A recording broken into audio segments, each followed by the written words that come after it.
صلى الله عليه وسلم مخبرا وآمرا إن الله وملائكته يصلون على النبي يا أيها الذين آمنوا صلوا عليه وسلموا تسليما اللهم صل على سيدنا مولانا محمد وعلى آل سيدنا مولانا محمد وبارك وسلم وصل عليه الصلاة والسلام عليك يا سيدي يا رسول الله الصلاة والسلام عليك يا سيدي يا حبيب الله الصلاة والسلام عليك يا سيدي يا رحمة للعالمين وعلى آلك وأصحابك وسلم عليك يا شفيع المذنبين واہ کیا جود و کرم ہے شہ بطحا تیرا نہیں سنتا ہی نہیں مانگنے والا تیرا میں تو مالک ہی کہوں گا کہ او مالک کے حبیب میں تو مالک ہی کہوں گا کہ وہ مالک کے حبیب یعنی محبوب و محب میں نہیں میرا تیرا اور تیری سرکار میں لاتا ہے رضا اس کو شفیع جو میرا غوث ہے اور لاڈلا بیٹا تیرا All praise of Allah, the Lord of all the universes, the one who is in need of nothing but everything is in need of Him.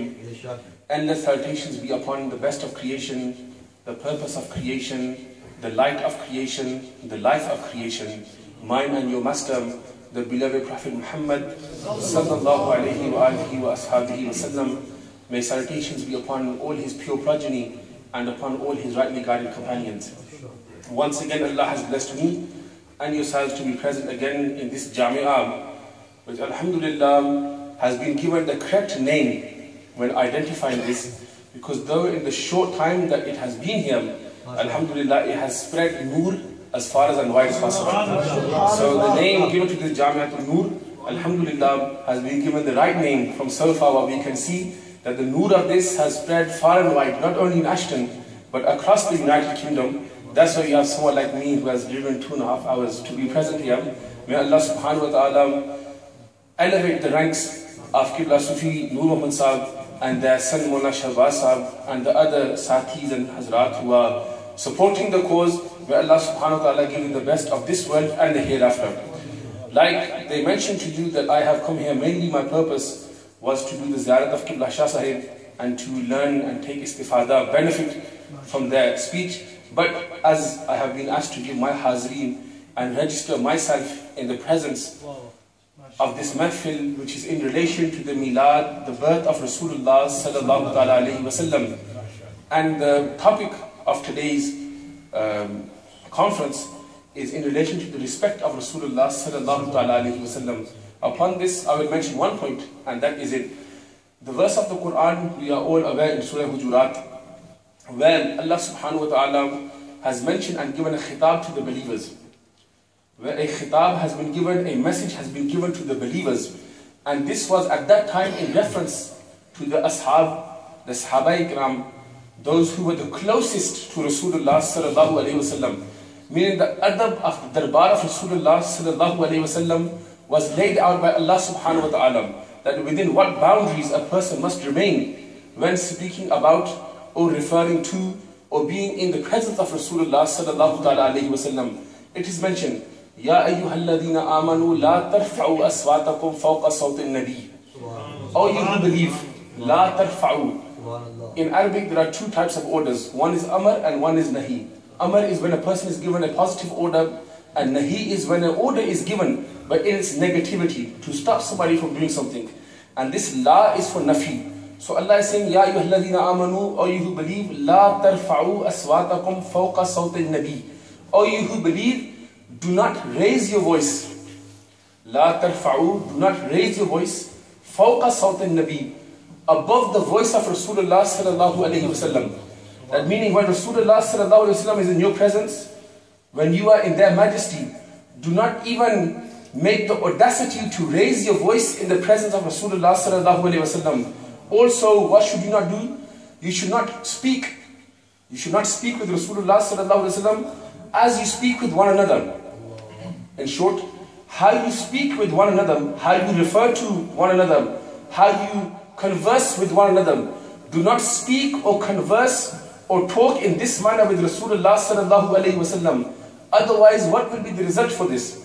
So now this is the daira, the boundary of the adab of Rasulullah sallallahu alayhi wa sallam. The mi'yar has been set by Allah subhanahu wa ta'ala. And who is being spoken to here? All of the believers. But at that time, the ashab, the Sahaba Ikram, who had the direct tarbiyat from Rasulullah sallallahu alayhi wa sallam. But in this case, in every manner, the Sahaba Ikram were given tarbiyat, were given teaching and taught by Rasulullah sallallahu alayhi wa sallam in every manner.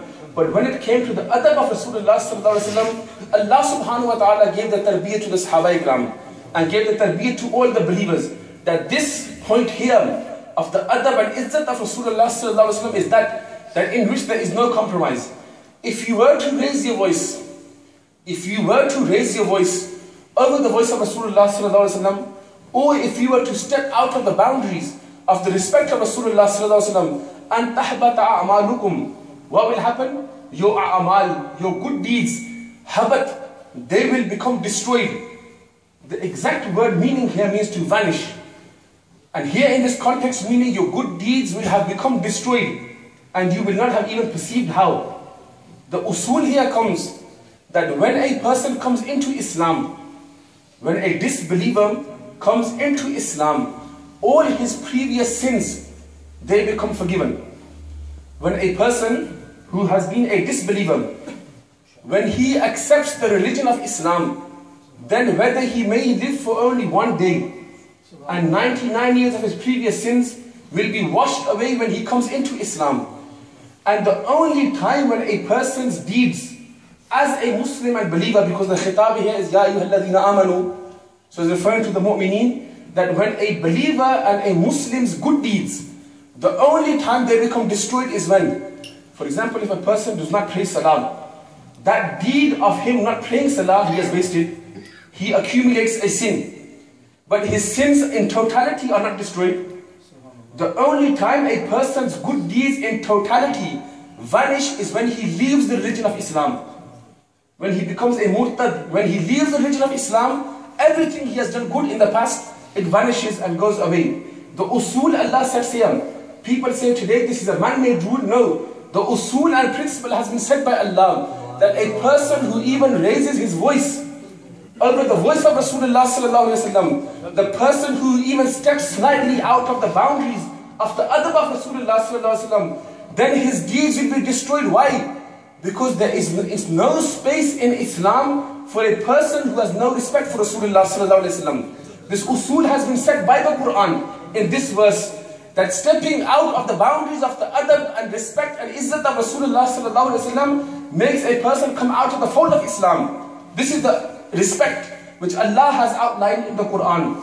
Therefore, as the Ahlul Sunnah wal Jama'ah, we declare and we make very clear, whether it be the tarjuma of the Quran which Allah has Azim al-Barakat read, what differs the tarjuma of Allah has Rahmatullah alayhi from the other tarajim is that every verse which Allah has Rahmatullah alayhi translated, he took in accordance with the respect of Rasulullah sallallahu alayhi wa sallam. Every book which is written by the Ahlul Sunnah is written with a pen which advocates the love of Rasulullah sallallahu alayhi wa sallam. Every speech which is done by a Sunni alim advocates the love of Rasulullah sallallahu alayhi wa sallam. Why? Because this is the adab, the usul of adab, which Allah has outlined in the Quran, that a person who associates himself with the Ahlul Sunnah, whether he speaks about Rasulullah sallallahu alayhi wa sallam, he will speak with respect. Whether he speaks about the al and ashab and azwaj of Rasulullah sallallahu alayhi wa sallam, he will speak with respect. Whether he speaks about the awliya which are associated with Rasulullah sallallahu alayhi wa sallam, he will speak with respect. Because the Quran has taught that Rasulullah sallallahu alayhi wa sallam, he is of course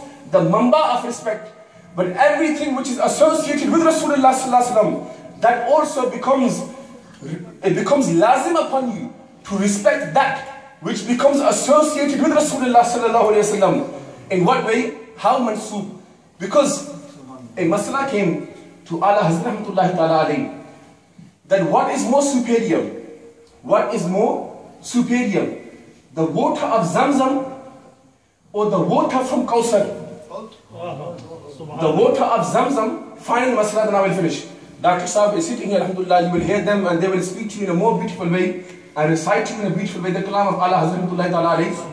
However, this masala for your understanding, the question was put to Allah Azamtullah, what is more superior? The water of Zamzam or the water from Abe Kawthar? Inna a'ataynaka al-Kawthar. This al-Kawthar here refers to Abe Kawthar, but the alif lam of istighraq here means that everything in its greatness and excessiveness has been given to you, Ya Rasulullah, what is more superior? Allah Hazamtullah, they refer to two scholars, one Imam Balqini and one Imam Ibn Hajar Makki Haytami. One is Ibn Hajar Asqalani, not him. The one who wrote Fathul Bari, no. Ibn Hajar Makki Haytami, who wrote As-Sawa'iq al-Muharriqa, the famous book of Ahadith upon the Ashab and Ahl Rasul. The two views are given in the past. Imam Balqini writes that Zamzam water is more superior. Imam Ibn Hajar writes that in this world Zamzam is more superior, and in the Akhirah, Kawthar is more superior. Imam Balqini's reasoning was Zamzam is more superior. Why? Because when Allah chose for the heart of His beloved Rasul sallallahu alayhi wasallam to be washed, He chose the Zamzam water, not the water of Kawthar. So because the water of Zamzam was chosen to wash the heart of Rasulullah sallallahu alayhi wasallam, therefore Zamzam water is more superior. These two opinions were there. For 600 years no alim wrote upon this, until Imam Ahmad Raza came. And the Imam Ahmad Raza Khan in Fatawa Rizviya in volume 17, this masala comes. They mention that I am also a faqir of Rasulullah sallallahu alayhi wasallam, therefore I have an opinion on this also. They say, my opinion, I salute the two ulama in the past, the two imams, I salute their greatness, because the way of the Ahl Sunnah is not to discredit any of the past scholars like the Wahhabiyah do, because how they take out 1400 years of history, then they give their opinion. We respect every scholar of the past if he is Sunni, but everyone is entitled to their view in Furu'at. In Usul there is no opinion, but in Furu'at there are. Allah says, my opinion is what? To Imam Ibn Hajar, you said that Zamzam is more superior here and Kawthar is superior there. This is a way of taking yourself out of the masala. Jaan churane wali baat. I disagree. Imam Balqini, you wrote that Zamzam water is more superior because this heart was chosen, for Rasulullah's heart was chosen to be washed by the water of Zamzam. So because that was chosen, Zamzam is more superior. They say you are wrong on this point. Are you not aware? They mention the masala here. That, are you not aware? كُلُّهُمْ يَتَشَرَّفُونَ وَاللَّهُ يُصِيبُ بِرَحْمَتِهِ مَا يَشَاءُ مِنْ خَلْقِهِ. That nothing of Allah's creation can give sharaf, can give greatness, can give blessing to any part of Rasulullah sallallahu alayhi wa sallam. كُلُّهُمْ يَتَشَرَّفُونَ وَاللَّهُ يُصِيبُ بِرَحْمَتِهِ. But every single thing which is associated with Rasulullah receives sharaf and respect from Rasulullah sallallahu alayhi wa sallam. Therefore Zamzam water was not given superiority because it was chosen to wash the heart of Rasulullah. No, but Zamzam was chosen to wash the heart of Rasulullah. For what reason? That when this is washed, them drops of water which will come off the heart of Rasulullah will go back into the well of Zamzam, and until the day of judgment, the well of Zamzam will become a tabarrak of Rasulullah sallallahu alayhi wa sallam.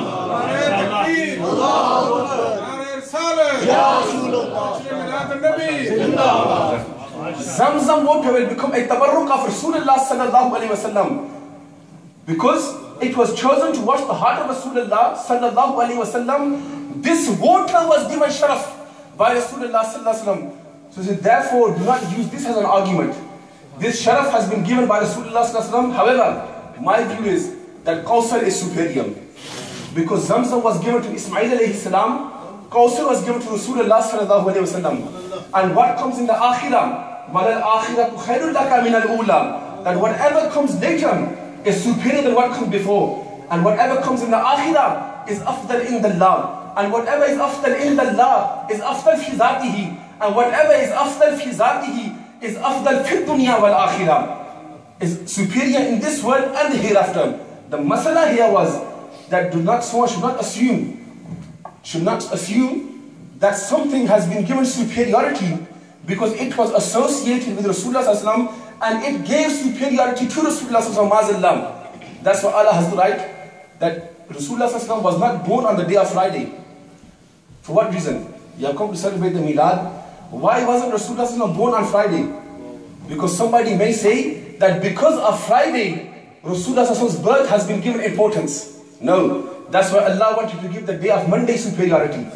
So it chose for Monday to be the Milad of Rasulullah sallallahu alaihi wasallam. Why wasn't Rasulullah sallallahu alaihi wasallam born in the month of Ramadan? Because somebody may say that because of Ramadan, Rasulullah's wiladat has become basa'adat. No, Allah chose Rabiul Awwal to be given blessings. Therefore the Messenger of Allah was set in the month of Rabiul Awwal.